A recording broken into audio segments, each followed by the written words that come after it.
livrólicos de plantão, sejam muito bem-vindos a mais um episódio da Rádio Caractere. Eu sou Suzane Madruga. E eu sou Glênio Madruga, virado em não ficção hoje, é isso? É isso o assunto do dia? Basicamente, vamos fazer aqui um pupurri de livros que marcaram a nossa vida de estudos. No episódio de hoje, vamos falar de livros que marcaram a nossa vida de estudos. Portanto, eis aí uma recomendação para quem é da área de letras, para quem é da área de história, para quem é da área de história da educação, para quem é da área de história da língua. Olha que coisa maravilhosa. Para quem é da área de literatura, porque sim, eu não consigo me desvencilhar destes materiais magníficos que me marcaram imensamente, tanto na minha formação quanto na minha produção acadêmica, no trabalho, no ensino, enfim. E eis que este casal é muito estranho, porque gosta de quê? De uns livros técnicos, de uns livros sérios, de ler coisa de não ficção, sem que seja a biografia da Diana em quadrinhos, não é mesmo?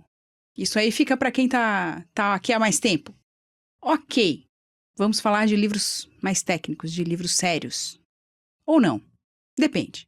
Você que me diz aí, se você acha que é livro sério ou não, se você gosta desses livros, por favor, deixe um comentário que a gente vai gostar de saber. Vamos iniciar? Vamos, Mobem, pode começar por aí a sua primeira dica.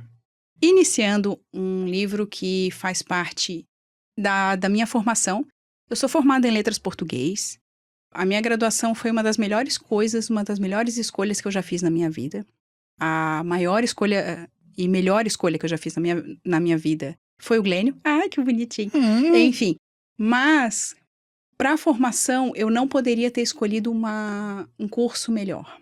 Hoje eu acho que o curso decaiu bastante. Opinião minha, se você discorda, tudo bem, mas a formação que eu tive no curso de letras e que eu já vinha percebendo também uma certa queda, mudou muito de lá para cá. Mas isso é um assunto para outro tipo de conversa, quem sabe a gente sentado tomando um cafezinho falando a respeito. Mas esse livro, o livro que eu vou falar agora, ele é particularmente especial. É o livro da Irandé Antunes, Aula de Português, Encontro e Interação. Gente, é um passeio. Para quem está em sala de aula, para quem vai entrar em sala de aula, eu acho que é fundamental ler Irandé Antunes. Eu trouxe este livro dela para representar os outros muitos que ela tem. Ela tem uma produção vastíssima na área de ensino e de ensino de língua, e acredito que ela poderia ser mais conhecida, não só no meio acadêmico, mas entre os profissionais mesmo que atuam no ensino. Bem, fica aí a minha primeira recomendação. Este livro aqui ele já está bem capenguinha, ele também já é datado no que se refere à legislação. A minha edição aqui é de 2003, já faz bastante tempo, faz aí mais de 20 anos, mas é um livro fenomenal, incrível, impressionante. Então fica aí a minha primeira sugestão, meu primeiro apontamento de um livro que marcou a minha formação em letras. Minha primeira recomendação aqui, com bem menos desenvoltura narrativa, História da Guerra do Peloponeso, do Tucídides. Está na minha listinha porque é um relato de uma guerra entre gregos, escrita por um general que participou da guerra. E não só isso, está na lista porque é uma das pedras fundamentais da escrita da história. Temos aí uma linearidade começando novamente? Evidente. Claro. Ou seja, né, para quem já ouve a Rádio Caractere faz um tempo, sabe que o Glênio gosta de começar e terminar de um ponto a outro. Não, nada desse negócio de ficar catando. Isso aí é mais do meu perfil. Então, temos aí Guerra do Peloponeso. História da Guerra do Peloponeso. História da Guerra do Peloponeso.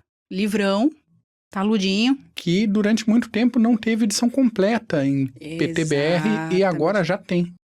Já tem edição aí, dá para ir atrás e ter uma edição. É uma edição nova, a gente boa. vai deixar na descrição do episódio com o link direitinho para você ir dar uma olhadinha e, se você se interessar, obviamente, ajudar este podcast com a sua contribuição com a compra na Amazon. Mas, se você achar em outro lugar, num sebo, por favor, não deixe de levar para casa uma obra tão importante. Continuando aqui com minhas intervenções, não é mesmo? Faço muitas intervenções num podcast no qual eu sou co-host. Bom, fica aí. Um livro também da área de letras, também importante. Para quem é da área de letras, vai reconhecer esse livro aqui em alguma disciplina de linguística que tenha realizado, que é da Enguedori Vilaça Cor, O Texto e a Construção dos Sentidos. Eu trouxe também este como uma recomendação, mas ela tem outros, vários outros livros. Este aqui é também muito especial. Inclusive, eu já vou roubar o tempo aqui do podcast fazendo uma intervenção de um outro livro que é também de autoria dela, só que é junto com o Luiz Carlos Travaglia, que é Texto e Coerência. Assim, gente, são obras que a gente não pode passar. Se você está fazendo letras e não passou por estes livros, volte uma casa. Porque... Corrija a sua formação. E eu tive contato com estes livros, claro, na graduação, principalmente em formato de textos. A gente sabe como é a formação, principalmente na área de letras. Não é possível, com o tempo que a gente tem de fazer toda a leitura de todas as obras que a gente quer. Mas, à medida que o tempo foi passando, eu fui construindo a minha biblioteca básica, a minha biblioteca profissional. E isso, na minha opinião, esses 2 livros aqui da Enguedori, como os outros que eu tenho dela, fazem parte dessa biblioteca básica da minha formação e biblioteca básica do meu trabalho. Então, se eu trabalho com língua, se eu trabalho com texto, se eu trabalho, inclusive aqui, com a produção de conteúdo em áudio, falando e não usando uma inteligência artificial para fazer por mim. Eu preciso estudar. Então, é um material muito rico, muito interessante. Mas, passo já a palavra, meu bem. Diga. A segunda recomendação minha vem de forma dupla. Talvez 2 indicações para falar da mesma coisa. A edição específica que eu vou recomendar é The Landmark, Júlio César, que é um compilado das obras do César, que tem os comentários sobre a Guerra das Galhas e os comentários sobre a Guerra Civil. Então, campanha de Alexandria, da África, da Espanha. A gente já falou um pouco dos material. Comentários, né? Tá na lista por ser uma coletânea dos textos do Divino César, escrevendo suas próprias conquistas, só que é uma versão enriquecida com muitos mapas, muitos textos, muitas coisas. Essa edição. Mas fica também, se você não tiver acesso, não tiver, sei lá. É uma edição em português? Não, uma edição em inglês. Mas existe também os comentários do César em versão até gratuita ou muito baratinha, em inglês também, que não precisa ser essa específica. Então, se quiser ler César escrevendo, né, o texto do próprio César, tem isso em forma bem mais acessível também. Perfeito. Seguindo, novamente, um importante livro da minha formação. Isso foi das primeiras fases de letras. Olha só, você está indo linearmente conforme a história e eu estou vindo linearmente conforme a minha formação. Só para dizer que a gente combina, mas... Sim, porque até no meu caso, pegar linearmente as obras também acompanha uma questão de formação, que a gente passa nos semestres ali, antiga, medieval, moderna, contemporânea, tá? Acaba fazendo sentido. E não necessariamente lendo esses livros, né? Às vezes só ouvindo falar sobre. Ou lendo um trechinho aqui, um trechinho ali. De qualquer modo, este livro que eu gostaria de falar a respeito é o Texto, Leitura e Escrita. Aí tem vários autores, Costa, Wigner, Bertrand, Charolles, enfim. A que eu tenho aqui é da Pontes, da editora Pontes, é a 3ª edição. Então também é um livro bem já antiguinho, tem aqui o seu valor sentimental, trata-se de uma obra de 2002 e, gente, sobre texto, sobre leitura e sobre escrita, o que a gente pode falar mais, não é mesmo? É um campo do trabalho que eu realizo, que eu gosto muito, eu gosto de escrever, eu gosto de produzir textos, eu gosto desse aspecto da escrita formal, claro que os outros aspectos, eles estão por ali, mas estudar esses aspectos foi fundamental para a minha formação. E foi fundamental também ler fora da academia. Então, assim, novamente, é um daqueles livros que eu acabei adquirindo para ler no momento que eu conseguisse, porque durante a academia, né?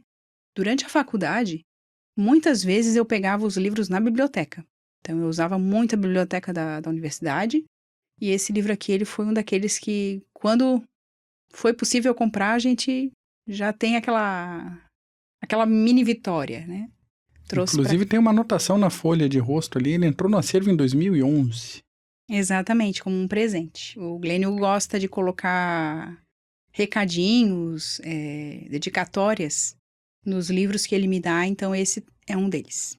Minha terceira recomendação é, preparem-se, História dos Judeus, ou História dos Hebreus, ou Antiguidades Judaicas, dependendo da tradução. É um multitítulo? Multitítulo, escrito pelo Flávio Josefo. Ele foi escrito por um judeu no finalzinho do século I, ali entre ano 93 e 94 depois de Cristo.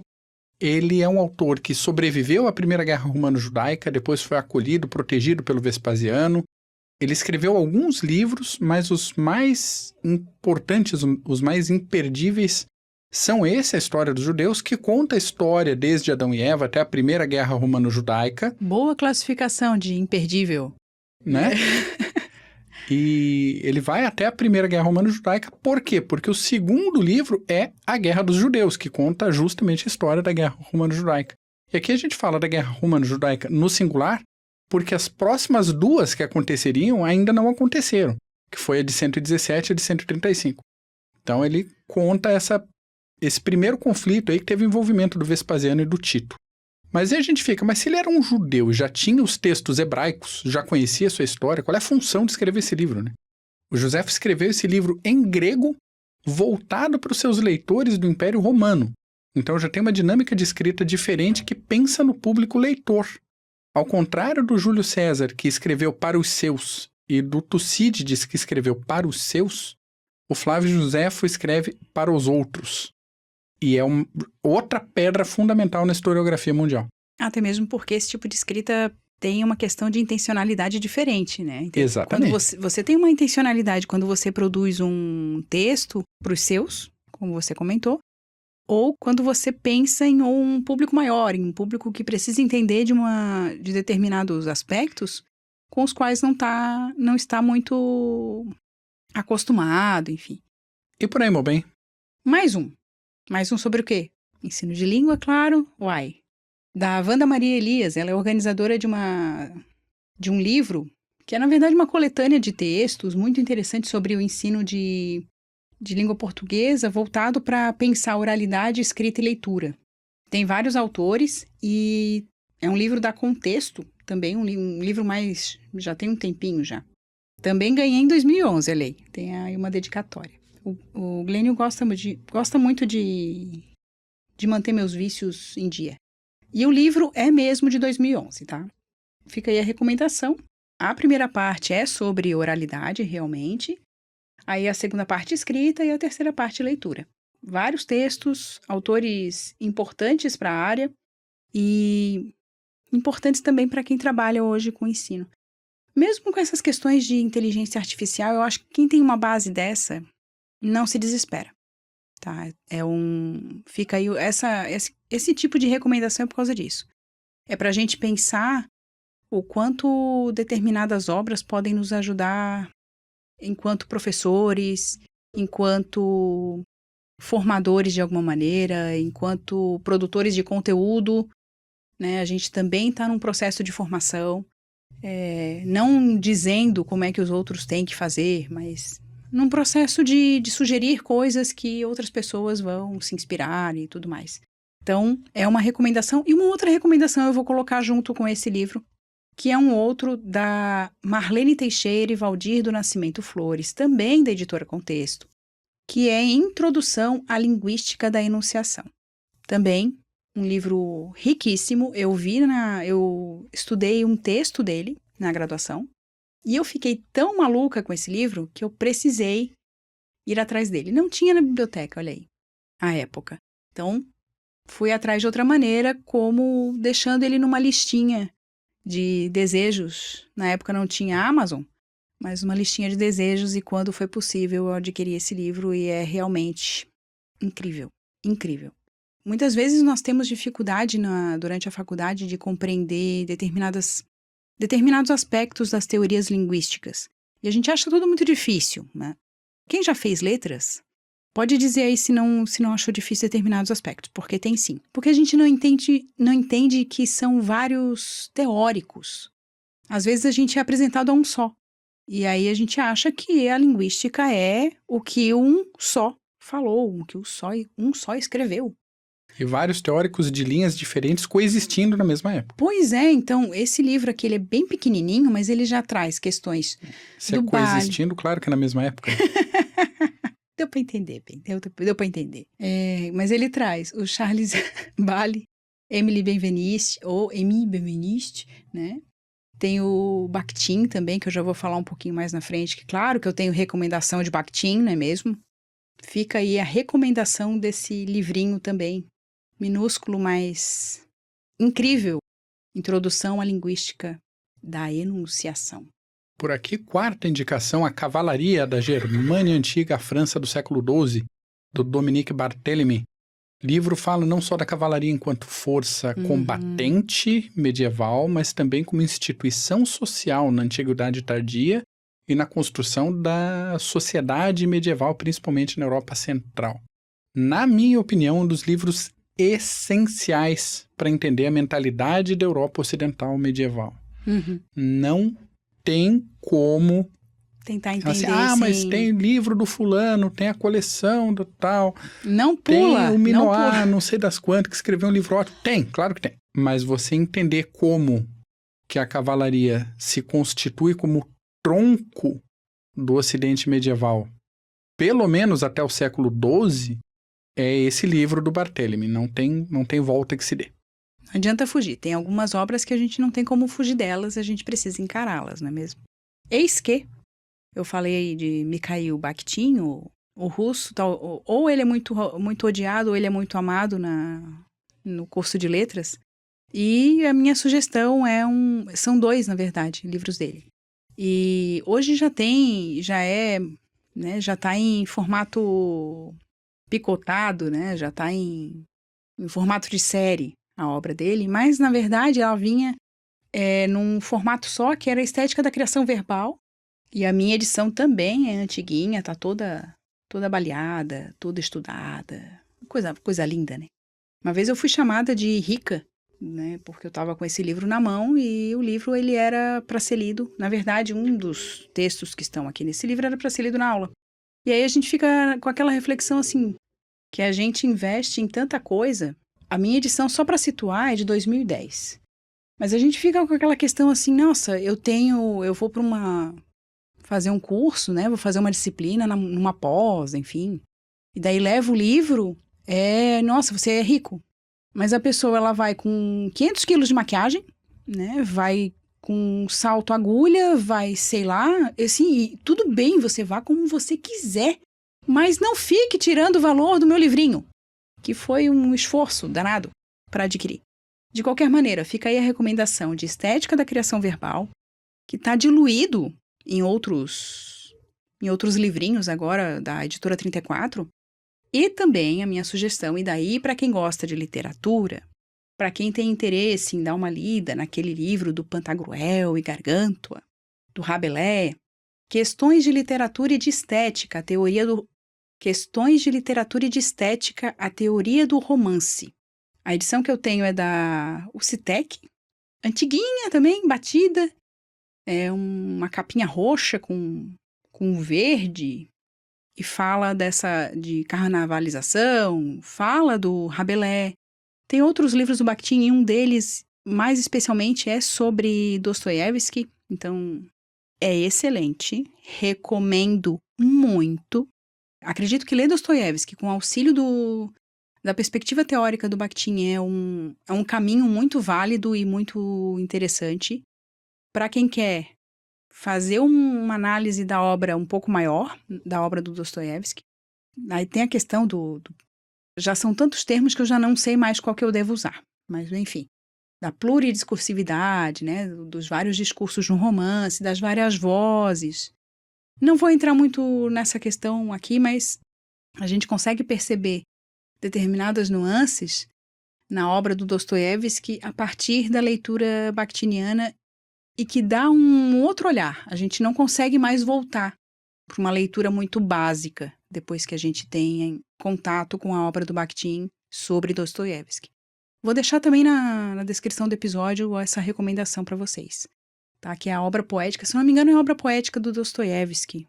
Ele tem algumas edições, eu sei de uma de capinha vermelha e uma de capinha verde. Mas eu acho que tem uma edição nova também. E se eu encontrar, eu deixo na descrição. Por aqui, próxima recomendação, História dos Povos de Língua Inglesa, de Winston Leonard Spencer Churchill. Um autor que é também uma das maiores personalidades do século XX. Ainda bem que ele não escrevia como falava, né? Graças a Deus.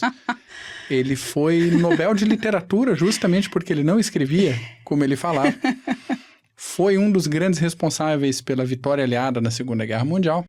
E é interessante ver como esse exemplar, essa unidade de inglês, de família tão tradicional e ao mesmo tempo filho de uma americana, escreve sobre a história do seu próprio povo.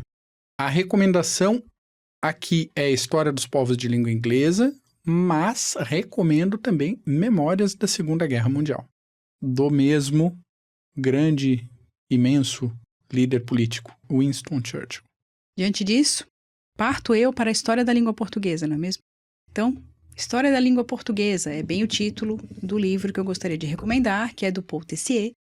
Foi traduzido pelo Celso Cunha, autor com o Lindley Sintra, de uma gramática muito popular, digamos assim, no meio acadêmico. É um livrinho pequeno, básico, mas, na minha opinião, fundamental para entender um pouquinho da história da língua portuguesa. É difícil.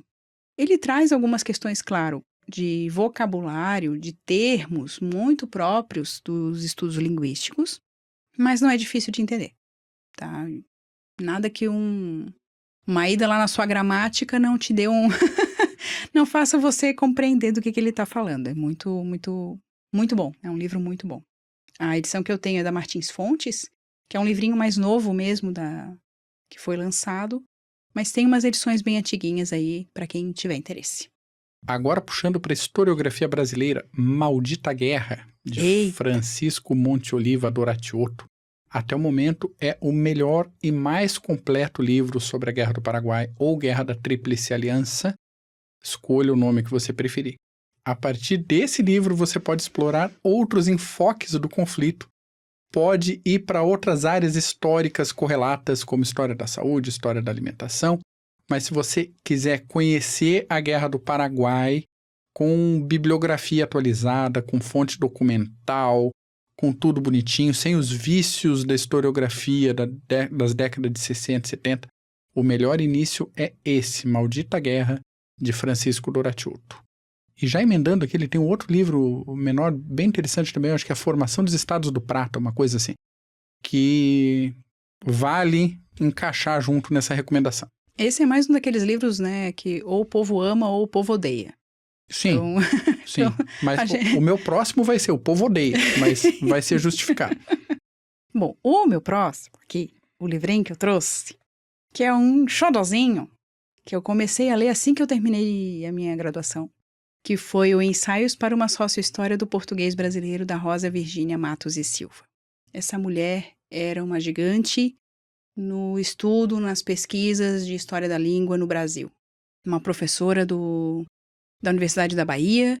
O que ela começou, muita gente vem tentando continuar até hoje, com algumas falhas, digamos assim, no sentido de tempo, né? Tem um período que esse tipo de pesquisa parece que não é mais a moda, né? Daí a moda é outra.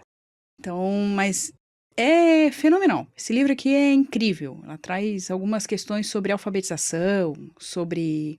Aí tem o processo político, claro, a gente precisa ler isso com bastante criticidade, na minha opinião, mas são ensaios riquíssimos que a gente pode colocar aí para quem estuda a língua, para quem quer entender um pouquinho de história da língua. Vocês já devem ter notado que falou de história da língua, eu já fico até...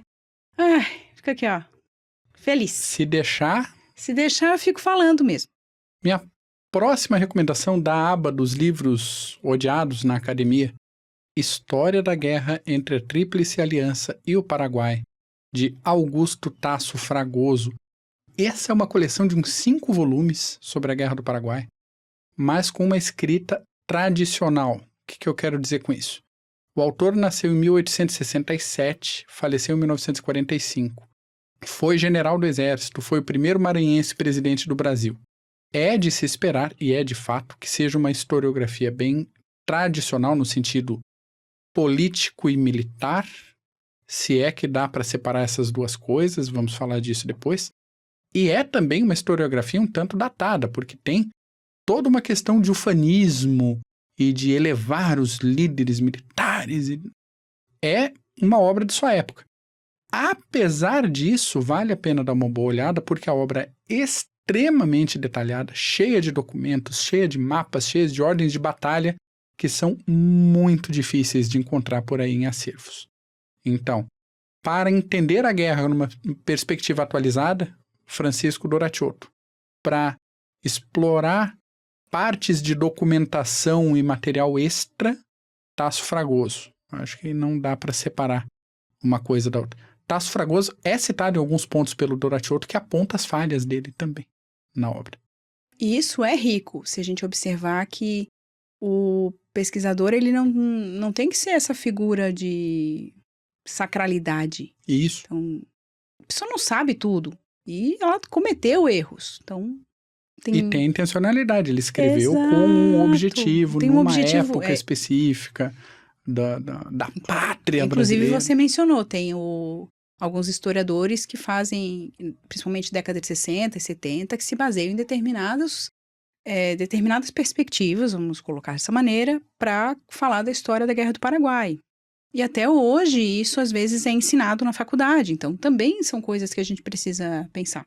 Mas pegando aqui a oportunidade que eu já me meti na sua fala, não é mesmo? Já fez mais uma intervenção? Já fiz mais uma intervenção. Que absurdo. Que absurdo. Ui, que dor. Vou novamente sugerir fortemente para quem é da área de linguística, de letras, o Caminhos da Linguística Histórica. Ouvir o Inaudível. Também da Rosa Virgínia Matos e Silva. Ela leva o leitor por um caminho de pesquisadores que trabalharam com a mudança linguística. O ouvir o inaudível aqui é essa proposta de trabalho com documentos e materiais de outros tempos e que a gente precisa trabalhar com eles tentando encontrar informações que às vezes não estão ali. Às vezes estão no entorno, no contexto, na história. Às vezes estão ali de um modo que a gente ainda não sabe ler, que a gente não reconhece aquelas informações ou que a gente não reconhece o modo de falar que deu aquele escrito, aquele formato, enfim. Fica mais uma recomendação de leitura para quem é da área de letras e quem tem interesse em história da língua. Acho que esse livro aqui acho que é fundamental também. Próximo para fechar minha tríade de obras sobre o Brasil, As Barbas do Imperador, de Lilia Morix-Schwartz. É considerado ainda a obra mais completa, pensando em biografia do maior brasileiro de todos os tempos, Dom Pedro II. Livro é multidisciplinar, não tem aquela tendência ufanista de divinizar o imperador, usa muitas fontes inéditas para a época que ele foi escrito, como cartas, diários, e vai bem na linha de uma abordagem mais cultural, psicológica, trazendo à humanidade os problemas, as falhas, as dúvidas do imperador enquanto governante. Tem os seus probleminhas de escrita? Tem. Ainda assim, eu acho que é a melhor biografia de Dom Pedro II do mercado. Bom, temos aí nossas divergências, mas vamos lá. Vou seguindo com a recomendação que eu trouxe aqui, que é a História Social da Língua Nacional. É uma coleção que foi publicada pela Casa de Rui Barbosa. É uma edição também já bem antiguinha. Antiguinha, no caso, 2008. Mas para você que está aí, nossa, é recente. Pode ser. E é um livro sobre a questão da língua nacional no Brasil. Milhares, assim, de possibilidades de noções e coisas. Isso aqui é uma perdição. A gente entra nesse estudo aqui, a gente nunca mais sai. É uma coisa maravilhosa, tá? Eu usei para fazer uma pesquisa, essa obra aqui, li toda, algumas partes eu li várias vezes, porque fazia parte da pesquisa, então, grande recomendação para quem também. Assim, eu tô muito monotemática nesse setor do nosso podcast. Mas se a gente está fazendo indicações de Da nossa livro área, da nossa área, a gente vai... Mas eu tô adianta. muito monotemática. Então, coisas sobre história da língua. Língua nacional. É. Eu acho que o estudo de língua nacional ainda tem muito caldo no Brasil. Ainda tem muita coisa para ser produzida, assim, enquanto historiografia, enquanto pesquisa. É algo que eu acho realmente que ainda tem um caminho muito longo para a gente percorrer. Minha próxima indicação: Ação das Pequenas Unidades Alemãs na Campanha da Rússia. É uma publicação original do Exército dos Estados Unidos, trazida para o Brasil pela Bibliex, Biblioteca do Exército. É um daqueles livros para quem gosta de entender como funcionam as pequenas frações de tropa, regimento, pelotão, e dá uma abordagem diferente da maioria dos livros que falam de Primeira e Segunda Guerra Mundial, que falam de grandes exércitos, grupos de exército, grandes frontes e tal. Isso é olhar a guerra com uma lupa. É ver como que um capitão pensava uma situação. São estudos de caso. Isso. São estudos de caso específico. Tal pelotão, em tal situação, em tal... não sei onde. O que aconteceu e como é que a solução foi encontrada por aquela tropa. É muito interessante. Claro, obviamente, para quem gosta de história militar. Mas recomendo. Eita! Bom, a próxima indicação que eu tenho, e um livro, assim, incrível, ele trata um pouco dos tradutores que fizeram a diferença, digamos assim, até para literaturas nacionais e tudo mais.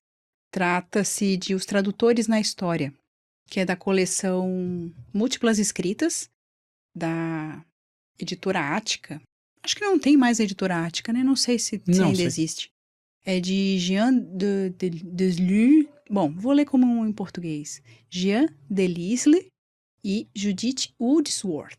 Bom, já Perfeito. Não falei tanto como aportuguesado, mas fica aí uma recomendação interessante sobre os tradutores e para quem, eu sei que a gente está fazendo podcast, mas só para que você tenha uma noção, eu estou com os livros do meu lado.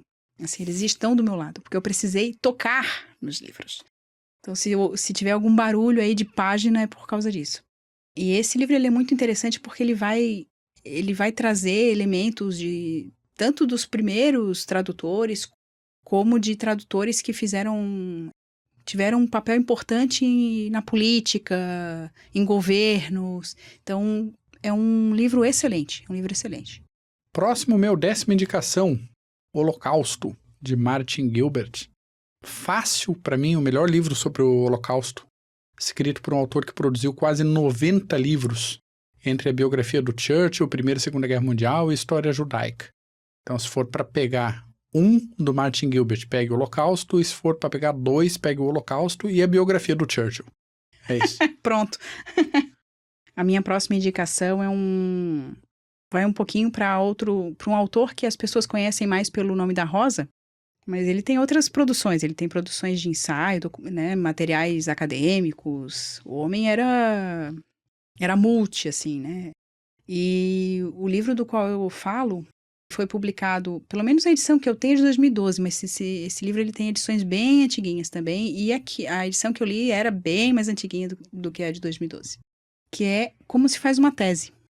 Nesse livro tem aquela frase famosa que volta e meia, pelo menos no meio acadêmico, a gente encontra, que é: fazer uma tese significa divertir-se. E a tese é como um porco. Nada se desperdiça. Então, ou seja, assim, para quem faz pesquisa, mas também para quem não faz pesquisa no meio acadêmico, é uma grande indicação. Ele dá certos caminhos para quem aí está fazendo produção de conteúdo para a internet, tem pensado em determinados materiais, pode seguir alguns conselhos aqui do senhor Humberto Eco. 11ª indicação rápida de indicar, não de ler. Arquipélago Gulag, de Alexander Solzhenitsyn. Provavelmente você não vai querer ler, né? É um livro desconfortável, um relato de sobrevivente de sistema de campo de prisioneiro soviético, bem interessante para fazer comparativos com outros sistemas prisionais antes e depois do século XX. Indicação paralela, Um Dia na Vida, de Ivan Denisovich. Também tão fácil quanto, né? Exato, só que menor. Tá. Mas O fácil aqui é ironia, tá? É. Já que reclamam que eu faço intervenções. Bom, o próximo da minha pilha de indicações é A Cultura Literária Medieval, do Segismundo Spina. Professor da USP, é referência para a área de estudos medievais no Brasil. É um livro minúsculo, a edição que eu tenho é uma edição um pouco mais nova, mas que livro incrível! Só para questões de recomendação, essa edição que eu tenho aqui é da Ateliê Editorial, né? Aquela editora superfaturada. Meu Deus do céu, os livros são caros. Mas, gente, para quem gosta de literatura medieval, isso aqui é um passeio. É uma bela porta de entrada, né? É, porta de entrada, de saída, de lado, sabe, do meio. Assim, aproveita, assim, é um deleite, um deleite. Minha próxima recomendação é uma recomendação de autor. Tom Holland. Vou colocar na recomendação tudo. Rubicão, Dinastia, Pax, Domínio, Milênio, historiografia recente, atualizada, boa escrita, história de Roma, história do cristianismo, coloca na antiguidade listinha tardia. da Amazon e só coloca Tom Holland e coloca check. Bota Tom Holland, tira as coisas que for do Homem-Aranha e o resto leia. Não vou nem dizer nada porque esse tipo de coisa é terrível. Uma vez eu publiquei sobre a leitura do Tom Holland, que eu estava fazendo o livro Domínio, e veio um comentário, eu adoro Homem-Aranha. Mas A quinta série é impressionante, a quinta série. Essa indicação é especial, porque ela não é só especial, ela é rara. Eu tenho um livro aqui que é da Kozak Naif. Gente, e é o livro. Por que eu digo que é o livro? Porque é simplesmente Introdução aos Estudos Literários, de Erich Auerbach. Que coisa maravilhosa! Ele faz aqui um percurso sobre os estudos, não só literários, mas também linguísticos. E quando ele chega no medievo, então, ele faz ali a festa de quem gosta, né? De literatura medieval. É uma obra riquíssima. É um negócio, assim, que eu não tenho muito como dizer sem querer ficar meia hora, 2 horas falando desse livro. O nome é Introdução, mas ele é tão denso e ele é tão importante que eu acho que ele devia fazer parte dos estudos literários das universidades e dos cursos de formação em letras. Só para a gente ter uma ideia, ele foi publicado em 1944, na Turquia. Sabe, o homem fugia do bigodinho. Assim, não, sabe, é daqueles livros que a gente termina e diz assim, eu preciso voltar. Eu preciso ler isso aqui de novo. E aí a gente começa a ler de novo e a gente, assim, não dá. Eu tô olhando o corte do livro aqui, deve ter o quê? Uns 90 post-it aqui marcando. Não sei. Não sei. 90 é exagero, gente, mas é muita coisa. Tá bem rabiscadinho. Tá bem estudado. Gosto muito desse livro. Gosto muito e recomendo sempre. Eu não sei se temos edições no mercado desse livro. As edições da Kozak Naif estão pela hora da morte, em questões de preço. Mas se tiver alguma edição nova desse livro do Auerbach, eu vou colocar na descrição do episódio para quem quiser. Porque é um livro fundamental. Mas é difícil. Não. O difícil é o que você lê hoje de gente teorizando com... sei lá de onde que eles tiram aquelas coisas, não é mesmo? Não, esse livro aqui ele é fundamental. Ele é genial. Pronto, é isso. Próxima indicação, também indicação de autor. Adrian Goldsworthy. Também falando do que? De antiguidade. Você vai ter Em Nome de Roma, Roma e Pérsia, Roman Warfare, Cana e Fall of Carthage. Vai ter biografias do César e do Augusto, do Antônio e da Cleópatra, Filipe e Alexandre e por aí vai.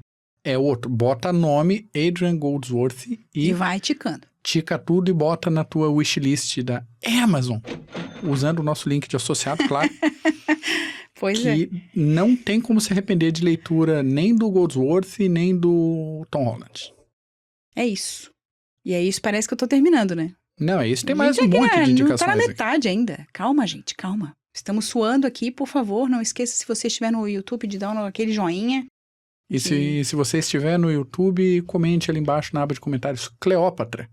Só pra gente saber que você chegou até aqui. Minha próxima indicação. O Escritor e Sua Missão, do Thomas Mann.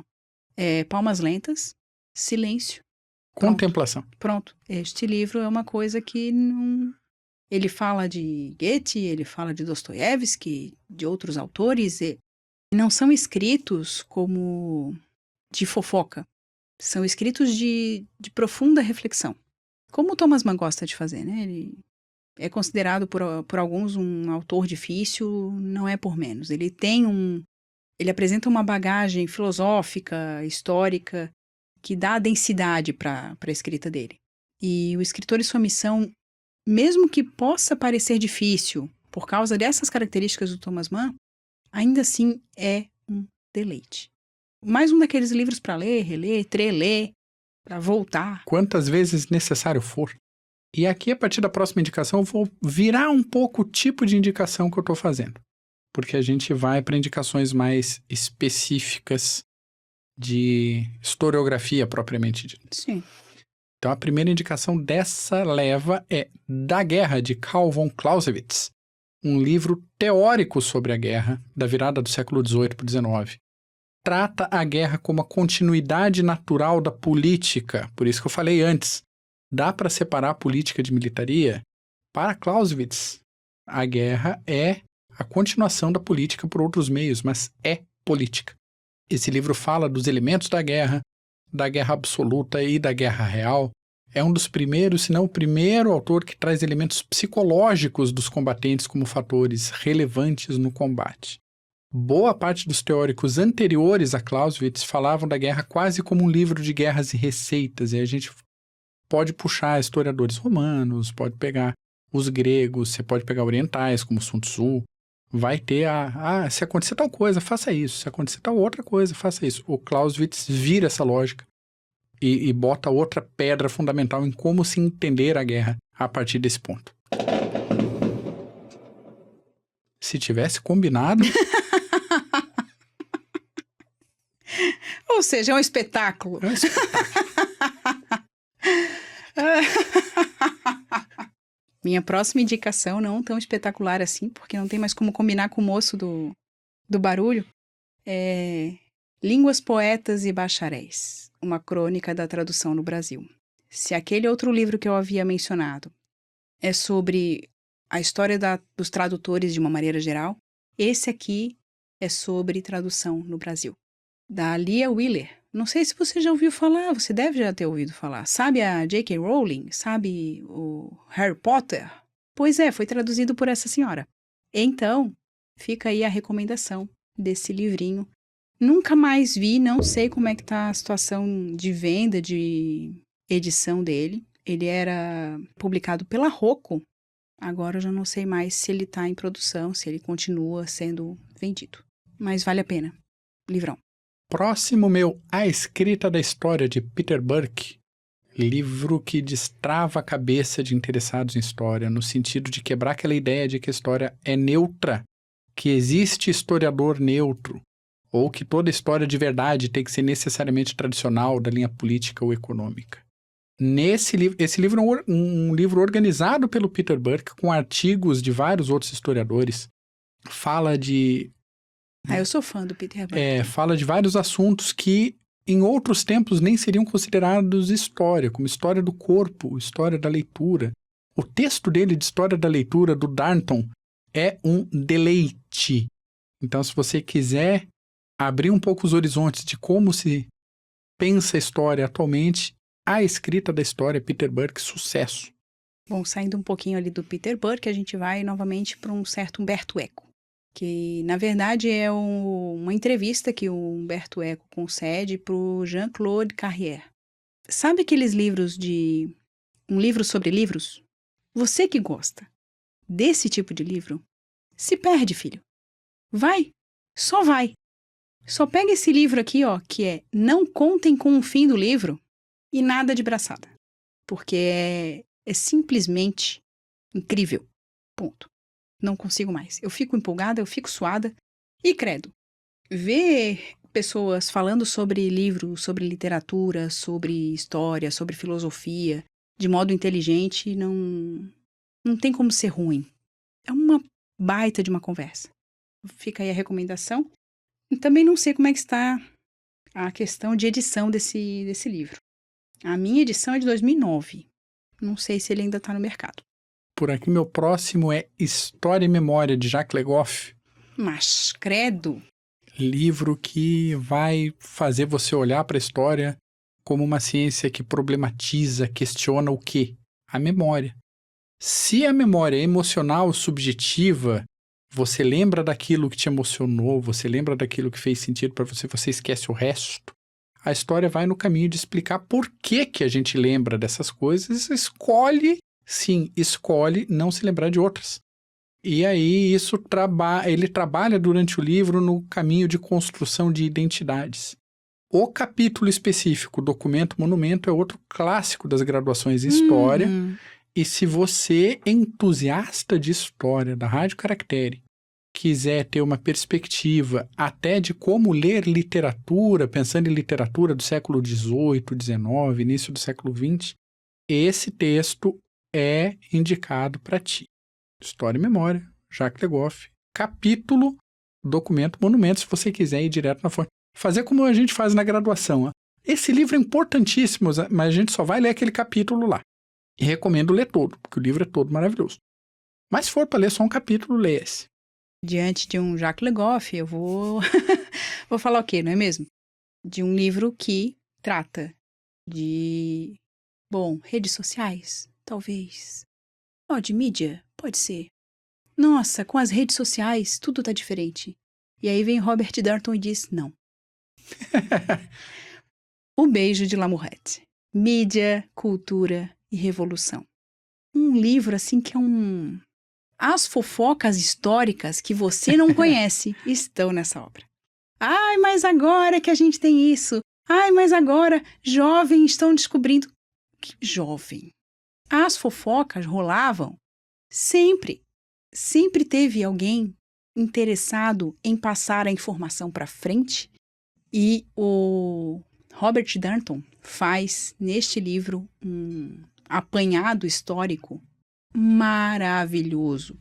Em diversos momentos lendo esse livro, eu pensava assim, nossa, mas eu já vi isso no nosso tempo. Nossa, fica aí a recomendação. Robert Darnton. Aliás, não tem texto do Robert Darnton que seja passável, assim. Você não pode deixar. Você tem que ler. Passou pela tua mão, leia. Assim como Norbert Elias e seu processo civilizador, que traz o aspecto... Nossa, pegou pesado agora. Ele traz a história porque os outros foram muito tranquilos. Tudo leve, né? O Gulag, o arquipélago Gulag, o Holocausto do Gilbert. Mas o Elias fala do comportamento humano enquanto eterno processo. Ele trabalha com manuais de boas maneiras, ele fala do uso da violência, do monopólio da violência pelo Estado, enquanto ferramenta disciplinadora em direção a seres humanos não melhores, porém mais autocontrolados. Existe uma diferença muito grande entre uma pessoa melhor e uma pessoa mais autocontrolada. Se você quer pegar um pouco dessa ideia, principalmente ali medieval, início da Idade Moderna, Norbert Elias, o processo civilizador. Tem 1 e o 2. Uhum. E também ele tem um outro livro muito interessante que é A Sociedade dos Indivíduos. Excelente. Muito bom. Tem outros também, mas vamos ficar com este. De minha parte, eu vou puxar aqui mais uma vez a sardinha do Peter Burke para falar de um livro, claro, sobre língua, que é Linguagens e Comunidades nos Primórdios da Europa Moderna. Gente, que coisa maravilhosa.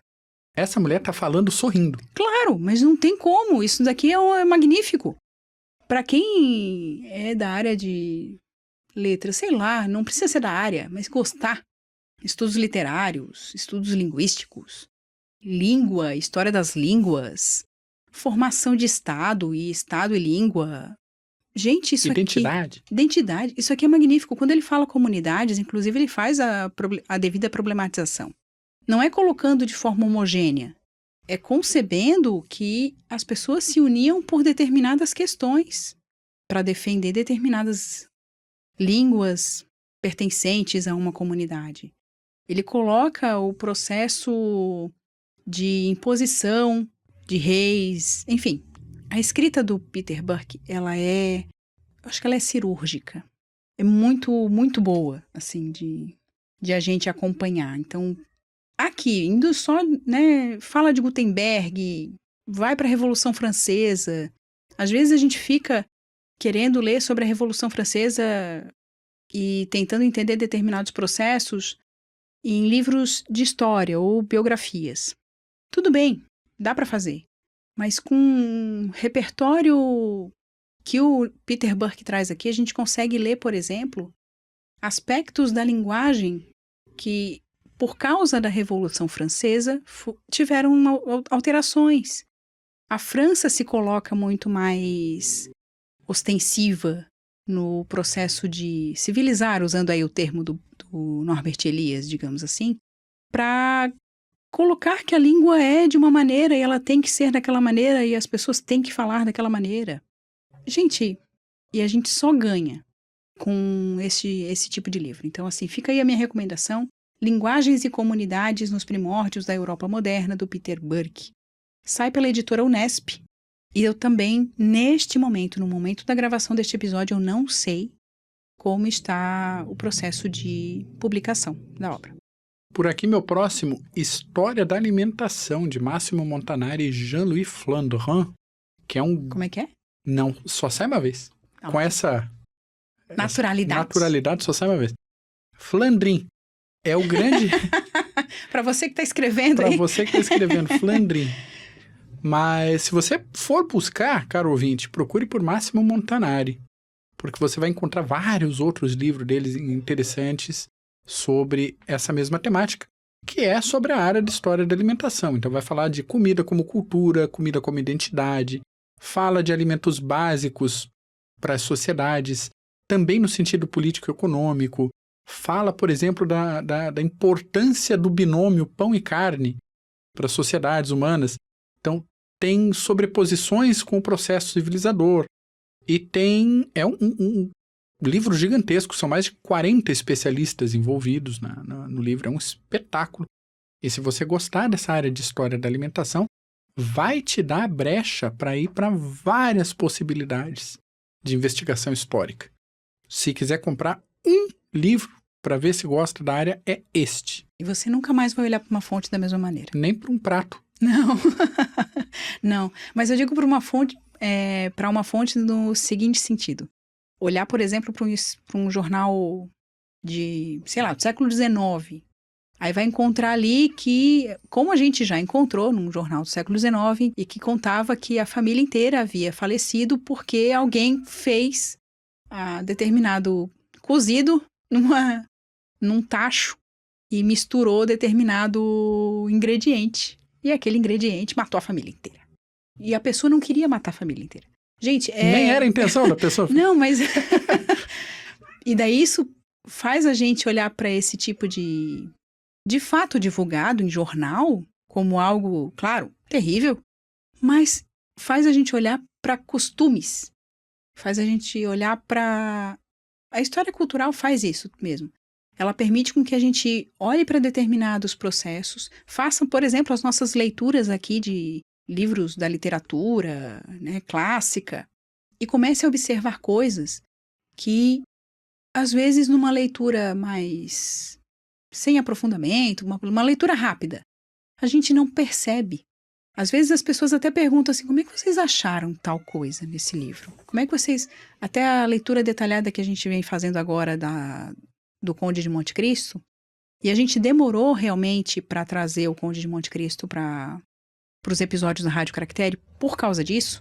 A leitura do Conde de Monte Cristo, ela se amplia quando a gente tem determinadas perspectivas da história que fazem com que a gente compreenda por que foi colocado daquela maneira e não de outra. Quais as escolhas que são feitas, quais são os processos que influenciam a própria escrita do Dumas.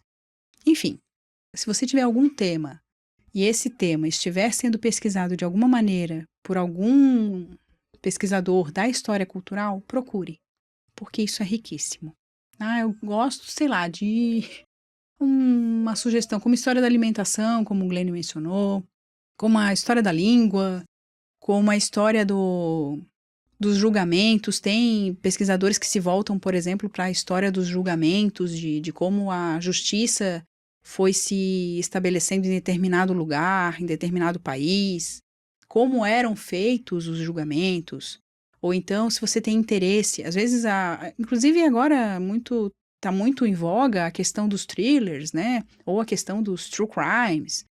E muitas vezes esses processos eles já são antigos, tem pesquisas nessa área muito interessantes que podem dar luz assim a casos de hoje que a gente nem imagina. Bom, mas novamente aqui falando bastante, não é mesmo? Fazendo minhas intervenções. Assim que é bom. Eu vou sugerir. E daí é um livro, a partir de agora eu tenho só um livro que eu li alguns capítulos, mas na verdade estes 3 livros eu li alguns capítulos, mas eu não li todos. Só que são livros que eu gostaria de sugerir e sugerir também pelos autores. O primeiro deles é os livros do Roger Chartier. Assim. Estava estranhando não ter aparecido esse nome até agora. Não tem como. A gente conhece aquele livro que é belíssimo, né? Sobre a história da leitura, Aventuras na Leitura, uma coisa assim. Eu não lembro agora o título. Vou colocar na descrição. Mas o que eu tenho aqui para recomendar é A Mão do Autor e a Mente do Editor. A perspectiva do Roger Chartier vem da história cultural, traz esses aspectos, e ele fala muito da história da leitura. Ele tem produções incríveis sobre a história da leitura. Então, quem se interessa sobre leitura, por favor, leia Roger Chartier. Não tem como a gente deixar esse autor de lado.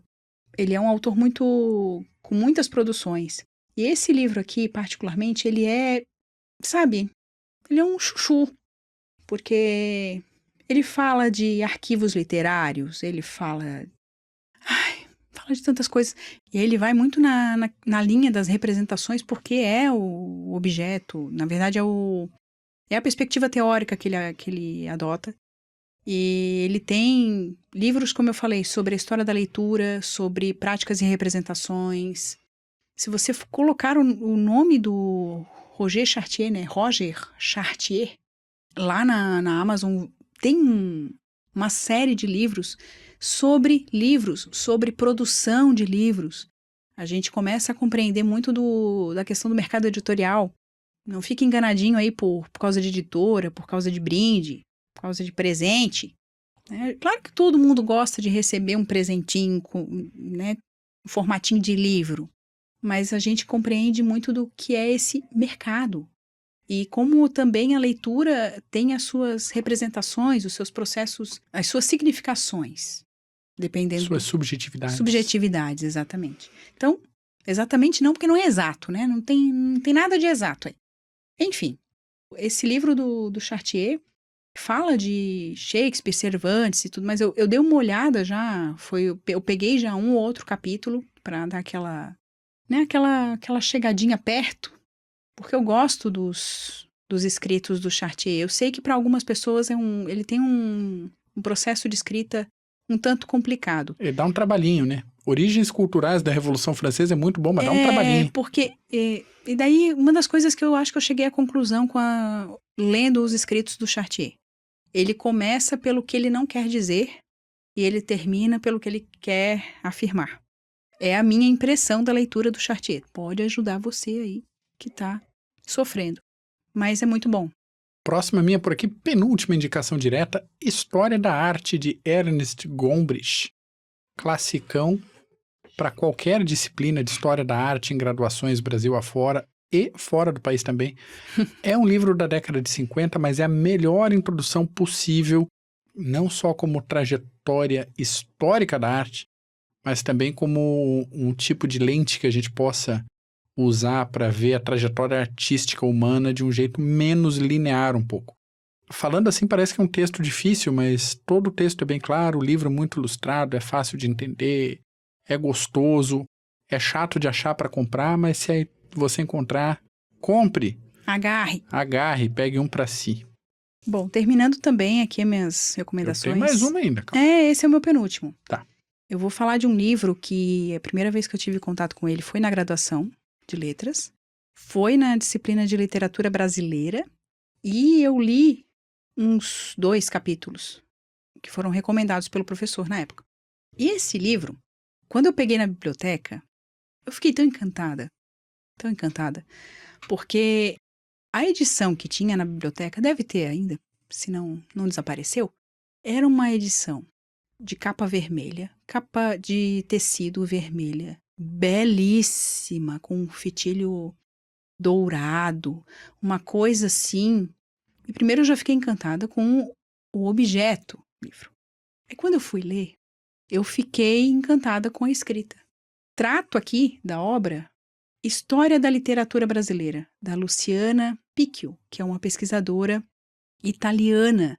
Gente, e agora a Sétimo Selo está publicando a obra dela, está publicando essa História da Literatura Brasileira, e eu tô assim, feliz, porque finalmente eu tenho este livro em minhas mãos. Finalmente eu não vou ficar só com aquelas 2 leiturinhas que eu fiquei lá nos idos de... Não vou mencionar a data, porque não convém. Mas é uma obra que vale muito a pena. A escrita da Picchio é magnífica, ela aborda temas que muitas vezes os pesquisadores do Brasil têm um pouquinho de nojinho. Enfim, se eu entrar muito nisso eu vou ser cancelada. Eu já sou uma pessoa cancelada, é melhor não. Mas fica aí a recomendação, vale muito a pena. Fechando o meu pacote aqui como 20ª indicação direta. Fechando e não fechando, né? Fechando e não fechando, porque vai ter o fechamento depois do fechamento. Indiquei livros escritos sobre história durante o período histórico. Tucídides escrevendo sobre a guerra que ele viveu. Joséfo escrevendo sobre a história do povo dele. Churchill escrevendo sobre ingleses. A gente falou de teoria, de história com alguns autores aqui. Mas você, ouvinte da Rádio Caractere, você que está também em trajetória acadêmica, você que está em sala de aula, jamais despreze o poder que existe em ter domínio de aspectos formais da sua própria língua. Dito isso, indicação, novíssima gramática da língua portuguesa, Domingos Pascoal Segala. Mas a que é da área de letras e o Glênio que sugere gramática, pois é. Eu botei esse na lista porque não adianta ler tudo isso e não saber escrever depois. Né? Não ter domínio sobre, mínimo domínio sobre a última flor do Lácio, a mais bela das flores. Eu podia escolher... Quem és tu? Onde estudaste gramática? Exatamente. Podia Essa escolher... é uma frase, gente, de um...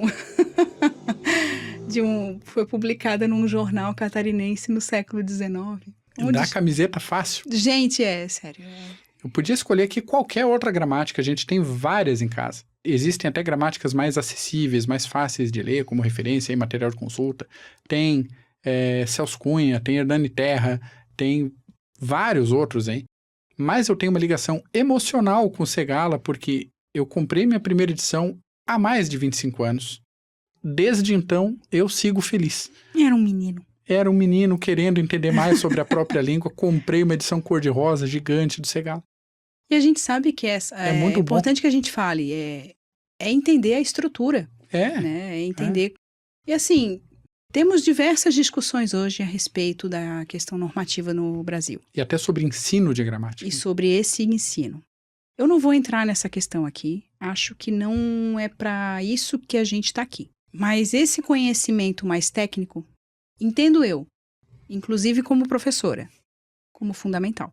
Fica aí a questão. Fica a recomendação, compre um Segalinha, estude. Pelo menos um Segala ou então um Hernani Terra, eu gosto muito do Hernani Terra também. Ele tem uma boa produção. Olhando para o lado, aqui tem vários, me olhando desse... Enfim. Eu tenho algumas edições, eu tenho algumas Edições de gramática. E você tem dicionários esquisitíssimos também. Maravilhosos. Sabe que tem gente, tem tipo de dicionário que eu não sei usar até hoje, né? Mas fica aí como é reflexão mas aqui aquela pra- questão, a lexicografia, olha aí, você que não sabe, é uma linha de pesquisa, é um campo de estudo. Então, tem gente que estuda as palavras, olha que coisa maravilhosa. Peguem um dicionário analítico e boa sorte. É muito legal. Glênio desesperado e eu maravilhada. Eu tentando achar as palavras dentro de um dicionário, me sentindo assim, a pedra Perdido. no meio da rua, sabe? Assim, como assim que eu não consigo achar uma palavra no dicionário? E ia sorrindo, falando, não, querido, pega aqui, vai por ali e tal. Tem que ter um manual para Quase- pesquisar a palavra. Quase fui pro YouTube pra ver se tinha tutorial. Negócio difícil. Ai, ai. Finalizando. E daí, sim, eu não tenho bônus, porque se eu fosse trazer bônus, a gente ia ter um problema, porque a gente ia ficar falando semanas só dos bônus, porque eu deixei muita coisa de fora dessa listinha aqui. Foi muito difícil. Mesmo. Foi muito difícil fazer só essa lista. Mas a minha última recomendação é um livro também que eu não sei como é que está no mercado editorial, que é Depois de Babel. Questões de linguagem e tradução do difícil, segundo o meu digníssimo esposo, George Steiner. Assim, tradução de Carlos Alberto Faraco. Você da área de letras tem a obrigação de conhecer este nome. E foi pela editora da UFPR. Foi essa publicação. Assim, eu li também trechos desse livro. A escrita do Steiner, realmente, concordo, não é passeio no parque. Não vou mentir, mas vale a pena. Gente, confissões aqui. Uma vez eu peguei Confissões de um leitor. Confissões de um leitor. Uma vez eu peguei um livrinho Vamos lançar uma série aqui de confissões do leitor. Se você concorda, coloca aí no comentário pra gente. Peguei um livrinho de bolso do George Steiner. Deve ter umas 60 páginas. Eu li até a página 15. Quando eu cheguei no final da página 15, eu não tinha ideia do que ele estava falando. Assurria tanto. Assim, mas não é tão difícil assim, eu não sei do que ele está falando até agora. O que ele quis dizer? O que ele quer com isso? Eu não sei, eu não consigo entender. Até hoje eu não vou ler no livro. E esse outro que eu estou indicando, Depois de Babel, é um calhamacinho, da editora da UFPR, é um calhamacinho.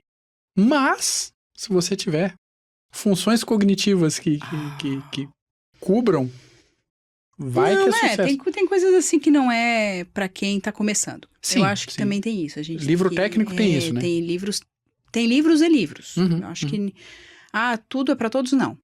Não. Depende de que parte você tá. Tem coisas da historiografia que eu não leio também. E como qualquer outra atividade, né? Pra quem dirige todo dia na rua de casa para trabalho para casa, você não vai se cobrar que dirige igual um Hamilton, que é um piloto profissional da área. Pois é, um exemplo. Então, assim, fazer bolo, não faz sempre, vai lá e sabe fazer. Não, então são coisas que a gente vai aprendendo com o tempo. Eu já posso falar que desses livros, até que o Glênio menciona que são muito difíceis e tudo mais, são anos de leitura. E passando alguns anos sem entender, mas não desistindo. Porque se tem uma coisa que talvez eu tenha herdado dos meus pais, é a teimosia. É a persistência. Não, é a teimosia mesmo. Não entendi? Pois se o cara escreveu, então a gente vai tentar entender. É isso, assim, eu sou bem teimosa em relação à leitura. E se for preciso terminar de ler, colocar a explicação conforme eu entendi, eu vou colocar a explicação conforme eu entendi. Se eu não entendi, eu vou voltar e vou ler de novo. Até entender. Até entender. Se aquilo não é para aquele momento, eu deixo de lado um pouquinho. Dorme lá, filho. Sabe? Senta lá, Cláudia. E depois a gente conversa com aquele livro. Mas eu acho que são obras que a gente precisa também se desafiar, não tem que ter medo. Você pergunta aqui, pessoal, você tem aqueles momentos de revelação de vez em quando? Que você lê um negócio há 3, 4 dias, de repente você está fazendo outra coisa e fala, putz, entendi o que... Muitas vezes. E muitas vezes fazendo o seguinte, lendo outras obras. Uhum. Às vezes eu li alguma coisa e aquilo... Aí também tem a questão, aquilo te picou, né? O bichinho te picou, ficou ali, te incomodou. Aquilo fica na sua memória. Você vai passando o tempo, pega um outro livro que talvez fale daquele tema ou fale de outra maneira, a revelação se faz presente. Nossa, agora eu entendi o que o fulano quis dizer naquela obra. Tem muito disso. Na literatura, tem muito. Às vezes a gente pega um livro de história, né, um livro mais técnico mesmo, ou de fatos históricos, biografia, e tem coisas que a gente passa. Depois a gente pega um livro de literatura, né, um romance, um conto, e aí a gente lembra, nossa, mas foi disso então que aquele autor estava falando? É isso, assim, a gente não precisa se cobrar. E essa ideia de a gente fazer essa lista é porque a gente fez uma lista de livros que a gente levaria para uma ilha deserta. E a gente ficou conversando depois sobre livros que fizeram parte da nossa formação. E quem está ouvindo a gente deve ter esse tipo de livro também. Seja em que área for. Ou se não tem alguma área de formação, tem algum interesse particular sobre determinado tema. E tá tudo bem, assim, sabe? Mas todo mundo tem algum desses encontros com os livros. E foi isso que a gente quis dividir aqui, compartilhar com quem ouve a Rádio Caractere. Compartilhar alguns dos livros. E, novamente, a gente já tem uma idade que não dá pra dizer que a gente não leu algumas coisas, assim, cabeludas. E também a gente não teve como fugir delas. Né? Quem faz curso de letras, quem fez... Às vezes a escolha não é nossa, né? Não, às vezes tá ali, o livro só te atropela. E tá tudo bem. O que eu quis trazer daí da minha parte, né? De forma bem Suzane, particular mesmo. Eu quis trazer livros que tem um cantinho no meu coração. Tem outros? Tem. Não daria pra trazer aqui. Senão eu ia pegar uma estante inteira. Mas são livros que eu trouxe que tem aquele tom de nostalgia, que tem um tom de saudade, O fator emocional. Um fator emocional que faz com que eles sejam especiais pra mim. Pra mim, Suzane, não precisa ser especial pra quem tá ouvindo. Se você já leu e acha horrível, meu Deus, odeio Bakhtin, como eu sei que tem gente que odeia, tudo bem. Não é a mesma experiência para todo mundo. Para mim, foi uma espécie de revelação. Por exemplo, ler alguns textos do Bakhtin foi incrível, assim. Mas eu sou uma criatura estranha. Então, sabe, é daquelas criaturas que gosta de Bourdieu. No ensino médio, gostava de ler Machado de Assis enquanto estava todo mundo xingando a professora. Então, assim, fazer o quê, né? Eu vou deixar aqui algumas diquinhas extras, então. Umas recomendações. Bem nessa lista, você falou assim, coisas emocionalmente relevantes para a Suzane. Vou fazer isso para mim agora. Não foi essas agora? Foi. Não foi até agora, é isso? Foi, mas tem mais. Porque assim, você, entusiasta de história, quer entender sobre história antiga, você tem que ler obras escritas na época, não adianta. Então, leia Heródoto. Poderia ter colocado na lista a história do Heródoto? Poderia. Leia Xenofonte. Xenofonte tem uma série de livros. Tácito, com Germânia, Anais, entre outros. Ovídio, Dion Cássio Tito Livio, com História de Roma. Arriano, sobre as campanhas de Alexandre. Políbio, Cícero, César.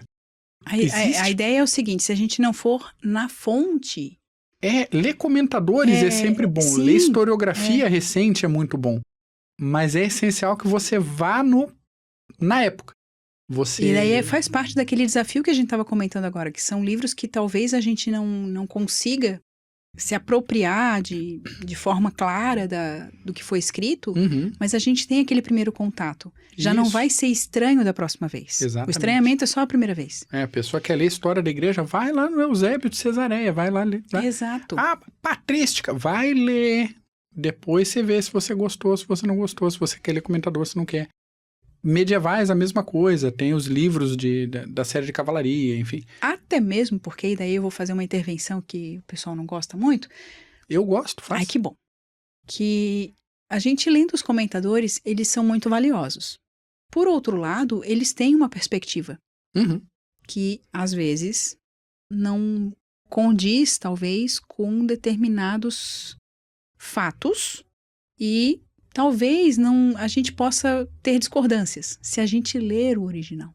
Se a gente vai lá no original e dá uma olhada A gente vai olhar para o que o comentador escreveu e não é simplesmente criticar o comentador, Isso. mas dizer, então o comentador ele parte dessa perspectiva. Exatamente. A gente consegue ter um pouquinho mais de segurança, inclusive na escolha das nossas fontes. Isso. Eu vou falar de um livro, vou fazer a gente vê vídeo no YouTube, à torto e ao direito, falando de livro disso, daquilo. Aí cita lá, sei lá, Benjamin ou Deleuze, sei lá o quê, e você não percebe que aquilo é uma perspectiva com diversas questões ali que a gente podia parar e discutir.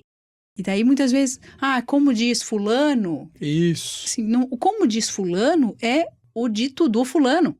Não é exatamente o que você pode enxergar na obra. Exatamente. Puxando para a área militar, uma coisa é ver comentadores, outra coisa é ler César, que comandava legiões. É ler Vegécio, no final da época do Império, falando, olha, nossas legiões não são como as de antigamente, porque as de antigamente era assim assado. As de hoje, assim assado. O cara tá comentando, o cara escreveu pro imperador da época. E ele já estava criticando o processo de estruturação dos exércitos. E o Império estava desmontando, já era no 400 e pouco, sabe? Já tava indo embora. A gente tem a obra preservada de gente que estava lá, que viu o que escreveu. Então, vai atrás. E, da parte de medievo, recomendo as coleções editora da Unicamp e coleção editora da Unesp. São excelentes. Fantásticas. Inclusive, eles têm podcast sobre história medieval. Vale a pena para quem tem interesse. As produções, às vezes, têm alguns probleminhas de áudio, né? Porque os entrevistados, às vezes, estão em lugares difíceis de gravação. Mas vale a pena. E para encerrar, se você é daqueles empolgados com a antiguidade como eu, com Roma, curso de latim do professor Frederico Lourenço, Universidade de Coimbra, e o Ômnibus do professor Kerikeli, da UFSC. E com esses dois, eu fecho minha participação no episódio de hoje.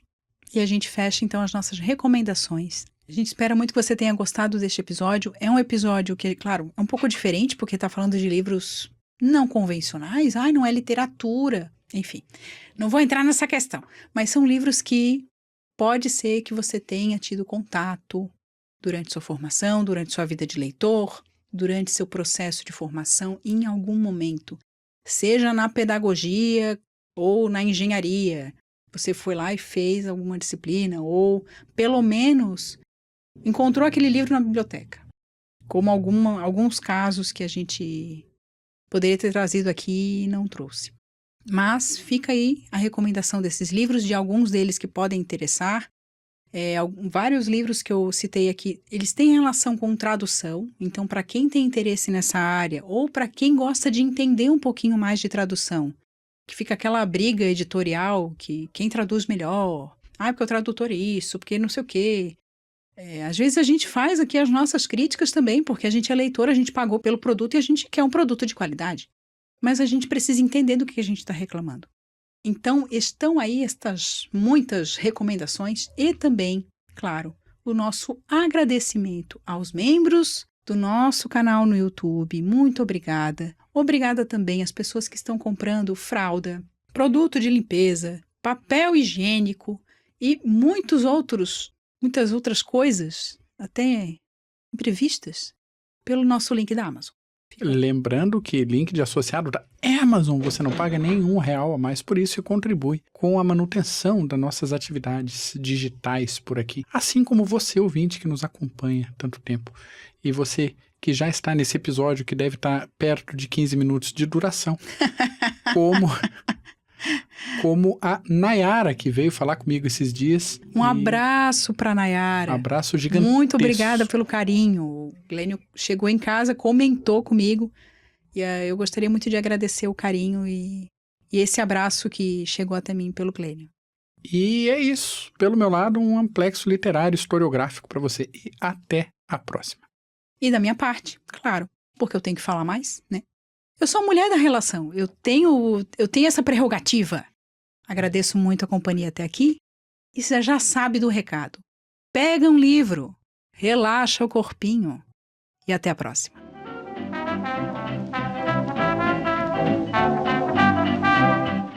Para mais informações, acesse caracterebooks.com.br.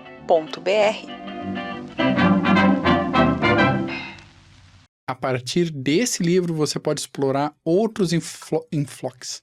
A partir desse livro, você pode explorar outros A partir desse livro, você pode explorar outros caminhos do conflito, ou desistir da palavra. Floquinhos. Outros enfoques. Vamos lá. Vamos. Vamos.